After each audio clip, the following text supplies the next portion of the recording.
Welcome to the Workaholic podcast. This is episode 3, Discovering Your Career Path. Today I have Megan and Mel with me to talk about this very exciting topic. Career paths are what we do for a living. If you go to college, you probably have an idea of what you want to do. Megan, I know your career path is a little bit different, and I am actually excited to talk to you about that because I know for a fact that you took a little bit of a different route, but that can be very similar for other people as well. So let me go over quickly the description. This one is a little bit longer. Are we ever 100% sure what we want to do for the rest of our lives? If we're lucky, we get to do something we love and are passionate about. But in most cases, the reality is that we just take what we can get so that we can pay the bills. Discovering your career path is a journey that you should think about strategically to follow your true passion at work. In this episode, we'll look at examples of career paths you can take to meet your goals and find satisfaction in your work. So I don't have too many questions for you, really. We're going to talk about just some general topics. I do want to quickly talk about what each of you do for the company. Megan, you'll probably say this description a few times since you're on so many episodes. But for me specifically, so my fancy title, as I like to call it, is the Integrated Communications and Marketing Specialist for the company. So what that basically means is that I get to make cool stuff like this podcast, put it out, and hopefully get some reactions from folks in the virtual world. So a lot of the stuff that I create is digital, so it lives on Spotify, it lives on YouTube, it lives on LinkedIn, Facebook, everywhere that you consume the Workaholic podcast or any other content that we're putting out. There's a lot more that I do. I do a lot of internal kind of, I guess, secret stuff for the company too. But a lot of what I'm focusing on now is external communication. So that's reaching out to make sure that people are aware of us, AVIAN, as a company. Megan, do you want to go next? Sure. So I am the recruiter here, so I probably will say that a couple of times. Well, I'm one of the recruiters, so on the recruiting team, and I get to do all the fun stuff like hiring. So that's what I do. My partner and I, who I'm sure you'll hear a lot from with Sarah, we kind of split the sectors normally. So we both work with different groups and kind of just collectively get to talk to people all day. I joke that I talk for a living. That's all I ever do. So I get to talk and hire people. It's a fun time. And Mel, I know your official title is college administrator. What does that mean? So I work for supporting a college within NAVAIR. So the College of Program Management is one of many colleges that falls under NAVAIR, and we at AVIAN have our own instructors that create content, and then I take their content and edit it, provide graphics if necessary. I will stitch their books together and provide, also now that we've gone into a web-based platform, I provide all the technical support to help folks get into classes. I work with the students to make sure that they've got everything that they need. And I also work with other colleges as well, providing support to them when they need it. Right. Yeah, and your role actually falls under communications as well, correct?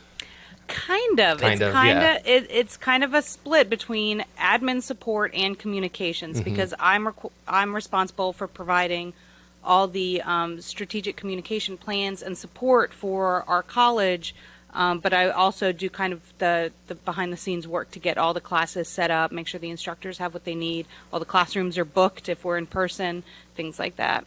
Right. Yeah. Cool. So let's jump into career paths and discovering our career paths. I want to start super basic in, I don't know, a sentence or two. Can you define what a career path is to you guys? You can go first. I always go first. So a career path to a normal person versus a career path to me, a lot of folks kind of have an idea of, what they want to do. You start very young and, I want to be a firefighter. I want to be a teacher, which is kind of where I started. I wanted to be a teacher. But then as I progressed and found I couldn't figure out what I wanted to do, I knew the kinds of work I wanted to do. I wanted to work in communications. I wanted to provide support to people. So for me, my career path was kind of an all over the place, just trying to figure out where I fit and getting a college degree that doesn't have a whole lot to do with what I do now, and finding different ways to provide support. Yeah, and we'll talk about some more like general career paths here in a second. But there are definitely your career path, whoever you are, your career path is going to be different, and that's absolutely fine. But there are definitely roles like education, or the other example I have is at a restaurant, that your career path is pretty much laid out the same way. So Megan, how would you define a career path? I think that's about right. I think for me, it was kind of figuring out, because I was also one of those people who didn't necessarily know exactly what I wanted to do when I came across the job that I started doing.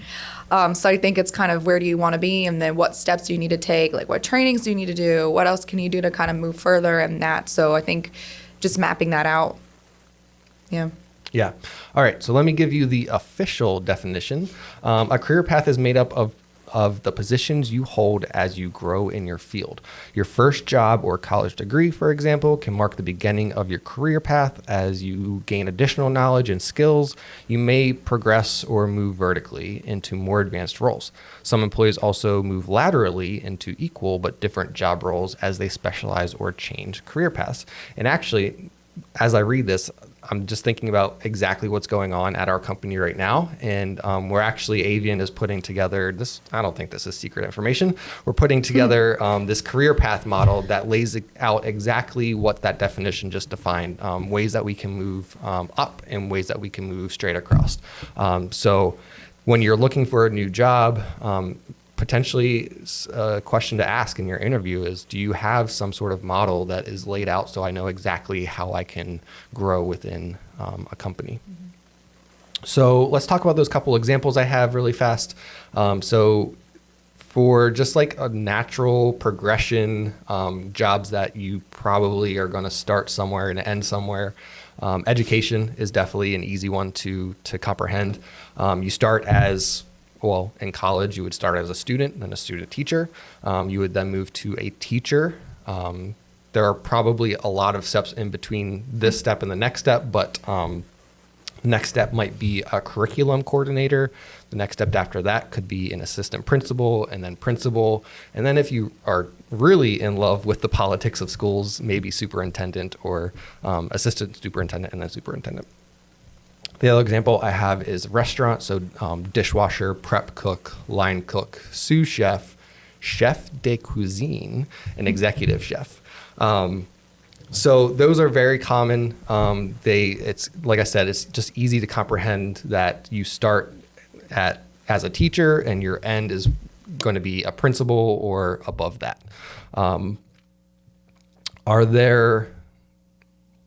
Let's talk about our career paths, I guess, would be the next place I want to go with this.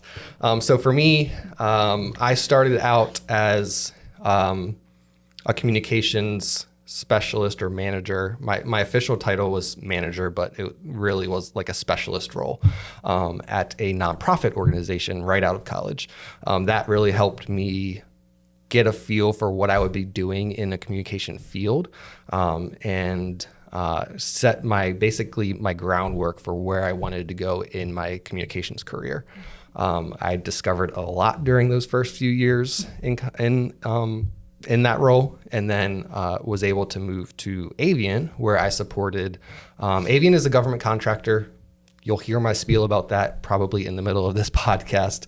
But AVIAN is a government contractor, so I supported a program office on base. From there, I realized that I might not like that as much as I do the corporate side of communications. So I luckily was able to move to the corporate side. Did a lot of internal communications. That's just where we were as a company, doing mostly internal communications at the time, and now doing external communications, which is very exciting. Megan, I'd mentioned this earlier. I personally think that your path is pretty interesting. So you can explain it more. But from what I understand is that you started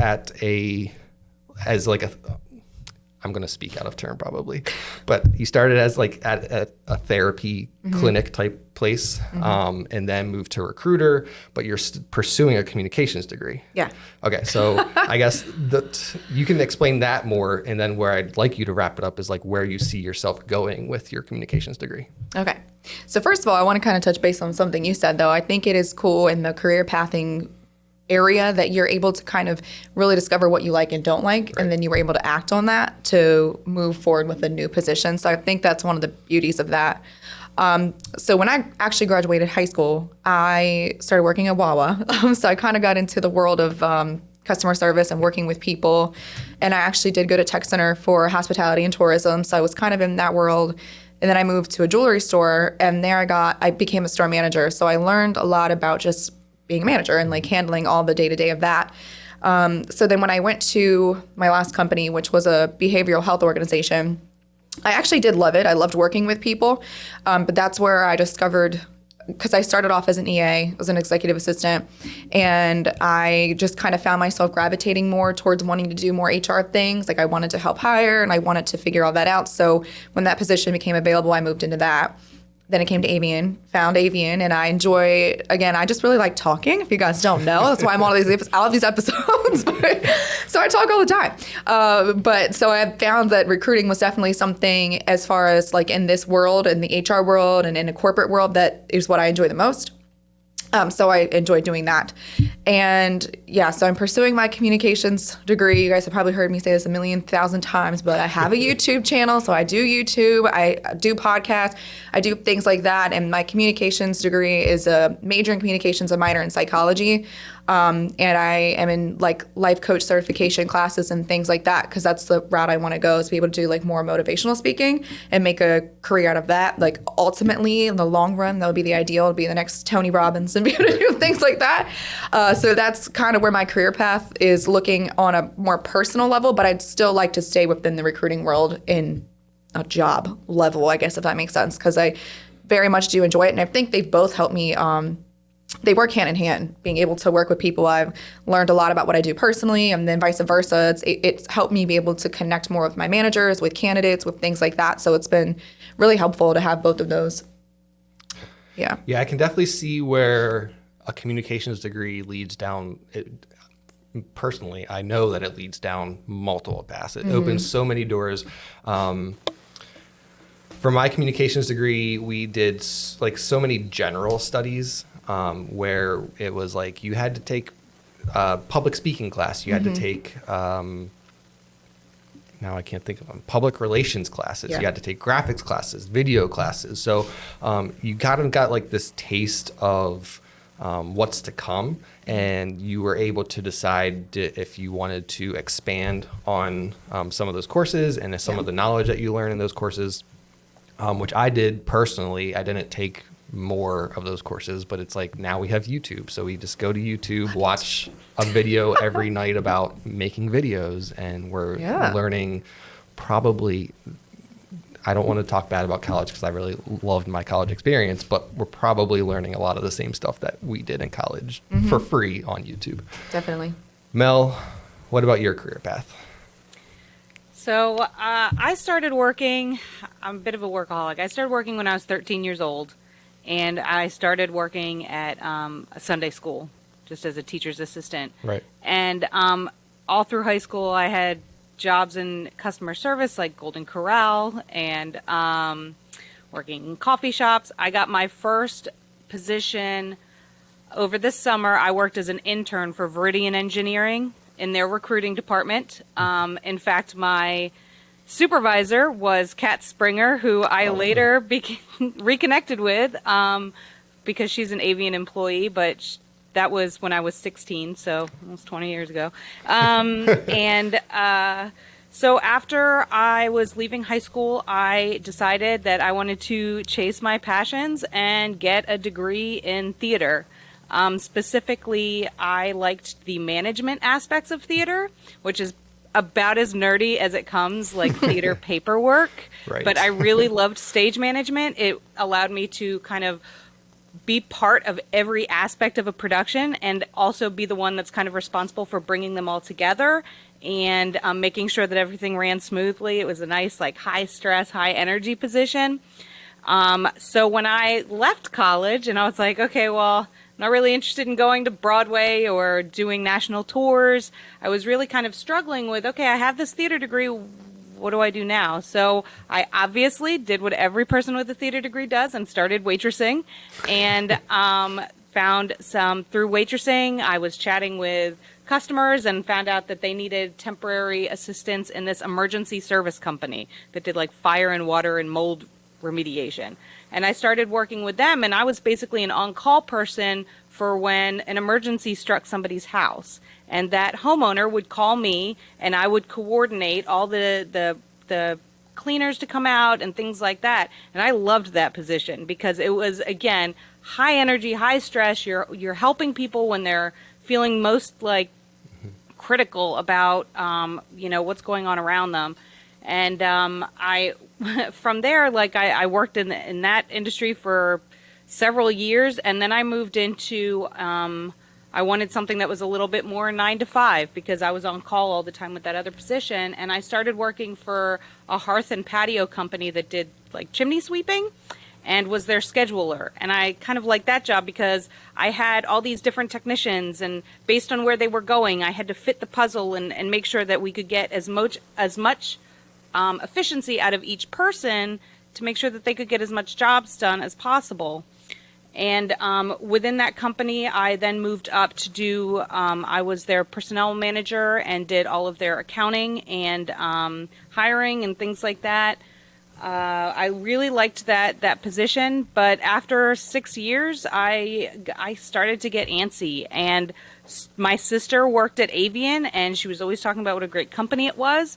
And I started actively pursuing positions within AVIAN, and I must have applied for 30 jobs. And at the time I remember thinking, oh, I don't have any DoD experience. Like I'm just learning all these acronyms. I'm not of any value to this company. And like now that I work here, I realize, there's so many experiences that I've learned from other positions that have absolutely prepared me for the position that I have with AVIAN. Exactly. And in fact, it was like, I want to say it was like my 14th or 15th job that I applied for at AVIAN that actually it was after I had applied so many times. The HR Kelly had contacted me and said, hey, we have a position opening, and I encourage you to apply. What she didn't know that I was in the hospital in labor with my second son at the time. And so from my hospital bed, I was applying for this position, and I got lucky and I got it. And I started like just as some graphic support help and have moved up with AVIAN. And now like my goal is to move forward toward maybe like a program management position, because I do like being that person that's like the point of contact and kind of helping to keep everything moving as deadlines approach and as teams are kind of getting formed. So that's my career path. I was also the Easter Bunny for a little while, so I've really been all over the place. I hope you include that on your resume still. So yeah, I think one of the really important things when you are looking for a new job or to transition your career is to make sure that wherever you're looking has that clear path. And like I said, at AVIAN, we are setting that up so that it's literally on paper of how you will progress within the company. I don't want to talk too much about it because I don't know what I'm going to get in trouble for. But that's really exciting and definitely something to look at in new companies. I had something for you, Megan. I don't remember what it was, but we'll just keep going with it. What are some steps I remember now? Also very important. This is how my brain works. Sometimes I remember and then it just hits back.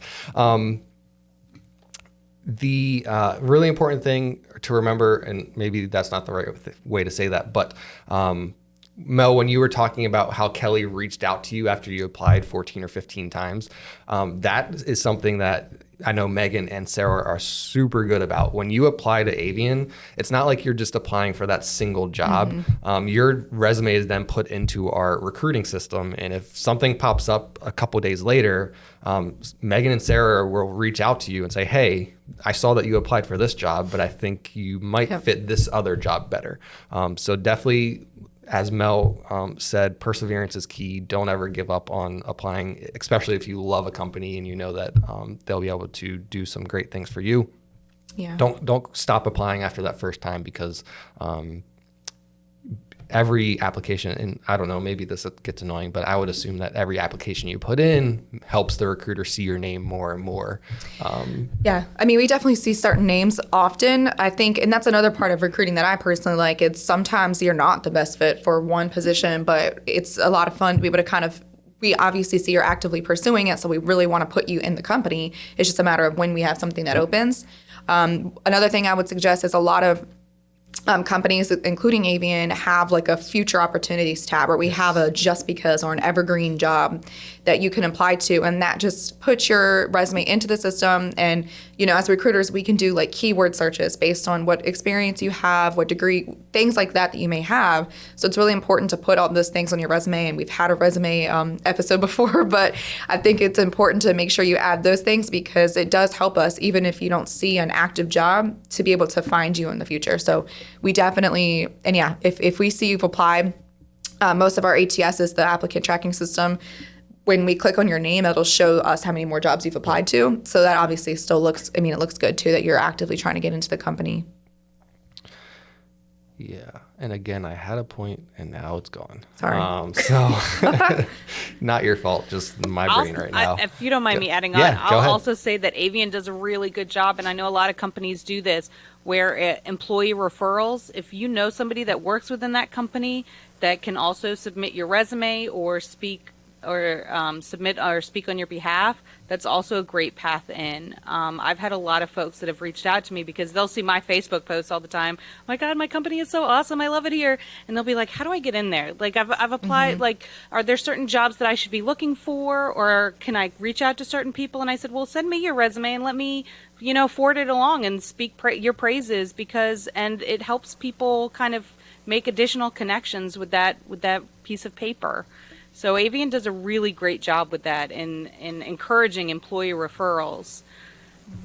Yeah, and my point was that, so those future opportunity postings that Megan was talking about, Avian actually has teams pretty much on the West Coast and on the East Coast, up and down the East Coast. So make sure that if you live in Florida and want a job in Florida, you apply under the Panama City Beach future opportunities. If you live in San Diego, apply under that one, because we want to make sure that unless you're willing to travel. Unless you're willing to move. If I put my resume under San Diego, that should count, right? I'll move out to San Diego. That's what I said about Florida. I was like, send me down to the Florida office. Okay. So the last thing I just want to talk about are some steps that you can take to potentially choose a career path. I have some examples written down already. And every example that I've talked about during this podcast is actually from an Indeed article, so I can link that when this goes live. Are there any steps specifically that you guys think someone should take to map out what their career path looks like? Yeah, I think if you're like me and you don't know what you want to do, it's really about finding what you're passionate about and what you like. And one of the things that I actually recently did before getting this job was I actually sat down with somebody who was a business coach, and I kind of like told them what I liked and what I didn't like. And it was helpful to have somebody else get all of my thoughts out of my head and process it and something that made sense, because I had so many thoughts of what I did and didn't like. So I think maybe, kind of getting advice, you can do that from a college counselor or anything like that. So being able to sit down with somebody who you either look up to or who is there, that's their job to guide you, and finding that. And another thing that I found helpful, because I'm a vision person, is I actually have a vision board of like where I want to go, what I want to do, and when timeframes I want to do it. So that's literally above my bed. Like I can see it every day, and it helps me be able to check things off. Even a checkbox, like my phone and my notes tab is full of stuff, so it can check off if I when things are getting done, where it's getting done, things like that. So I think having that organization based on how you organize personally, it has been helpful for me. And I think that's one of the biggest things, is being able to kind of get it all down and then see the steps to get there. Yeah, I think it's super important to be realistic too. You can't be Yeah. like using that education example. You can't be like, oh, I'm gonna be a teacher and then immediately jump to principal. There's steps in between there that you need to take, and you really need to be realistic with yourself of what those steps are and how long it's going to take to get there. And patient. Yes, Patient with being yourself. patient with yourself. The other thing I want to mention along the same lines of what you were just talking about, and we will be doing a podcast about this in the future, really utilizing those community resources that are in your community. There are free resources where you can go and, like Megan was saying, talk to somebody about what that career path may look like. Mel, anything to add on? I would say that one thing that's always been a tool in my tool belt when it came to looking into a new position or career field is the ability to be a little bit bold and reach out to other people that are in that career path. You can always find contact information typically online for people in different positions.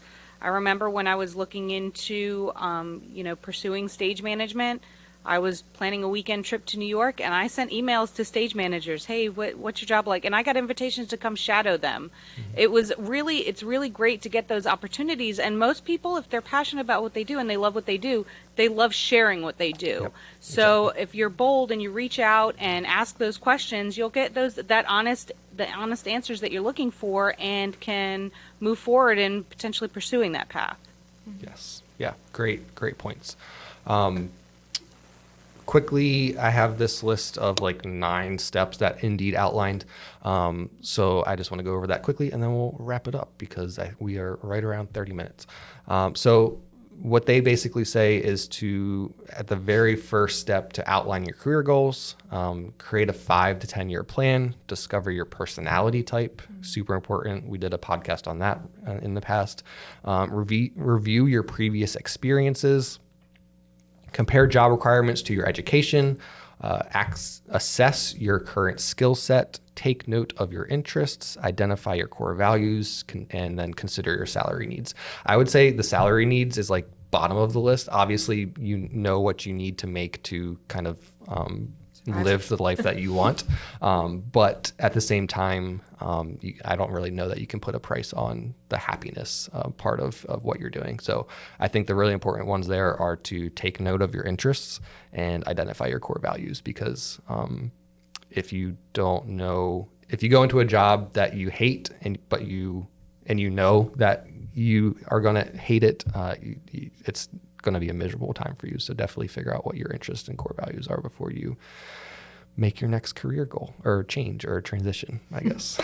And I would say that salary requirement is probably more so something like as you are, later in life changing career paths. For me, when I decided to come to AVIAN, I had to think about that because I had 2 kids and a house. Yep. and that sort of stuff. And so my happiness important, but I needed to kind of know where I was going in. So if you're fresh and young and starting out, that's very, very accurate. You can wiggle that a little bit. Yeah.